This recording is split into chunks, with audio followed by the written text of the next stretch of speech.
MLA സ്ഥാനം രാജിവെക്കണമെന്ന ആവശ്യം കോൺഗ്രസിൽ ശക്തമായതിനിടെ വാർത്താസമ്മേളനം അവസാന നിമിഷം റദ്ദാക്കി രാഹുൽ മാങ്കൂട്ടത്തിൽ. രാജിയല്ലാതെ പോംവഴിയില്ലെന്ന് പ്രതിപക്ഷ നേതാവ് വി ഡി സതീശൻ ഹൈക്കമാൻഡിനെ അറിയിച്ചതായാണ് സൂചന. രാജി ആവശ്യം രാഹുൽ മാങ്കൂട്ടത്തിൽ തള്ളി.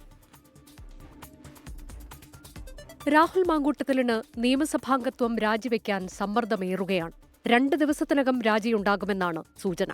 പരാതിയുമായി ആരും മുന്നോട്ട് വന്നില്ലെങ്കിലും കൂടുതൽ ശബ്ദരേഖകൾ പുറത്തുവരുന്ന സാഹചര്യത്തിൽ രാഹുൽ മാങ്കൂട്ടത്തിലിന്റെ രാജി അനിവാര്യമെന്ന നിലപാട് പ്രതിപക്ഷ നേതാവ് വി ഡി സതീശൻ ഹൈക്കമാൻഡിനെ അറിയിച്ചിട്ടുണ്ട്. പുതിയ വിവാദം പുറത്തുവരുന്നതിനും വളരെ മുൻപേ രമേശ് ചെന്നിത്തല രാഹുലിനെ കൈവിട്ടതാണ്. ബീഹാറിൽ രാഹുൽ ഗാന്ധിയുടെ വോട്ടർ അധികാർ യാത്രയിലായിരുന്ന KC വേണുഗോപാൽ ഡൽഹിയിൽ തിരിച്ചെത്തിയിട്ടുണ്ട്. നേതാക്കളുമായി KC വേണുഗോപാൽ ആശയവിനിമയം നടത്തും. അതിനിടെ രാഹുൽ മാങ്കൂട്ടത്തിൽ വൈകിട്ട് നടത്താനിരുന്ന അടിയന്തര വാർത്താസമ്മേളനം അവസാന നിമിഷം റദ്ദാക്കി. ആരോപണം ഉന്നയിച്ചവർക്കെതിരെ വിശദീകരണം ലക്ഷ്യമിട്ടായിരുന്നു വാർത്താസമ്മേളനം വിളിച്ചത് എന്നാണ് സൂചന. ഇത് തിരിച്ചടിയാകുമെന്ന് മണത്തറിഞ്ഞ കോൺഗ്രസ് നേതൃത്വം വാർത്താസമ്മേളനം റദ്ദാക്കാൻ രാഹുൽ മാങ്കൂട്ടത്തിലിനോട് നിർദ്ദേശിക്കുകയായിരുന്നു. Political desk 24.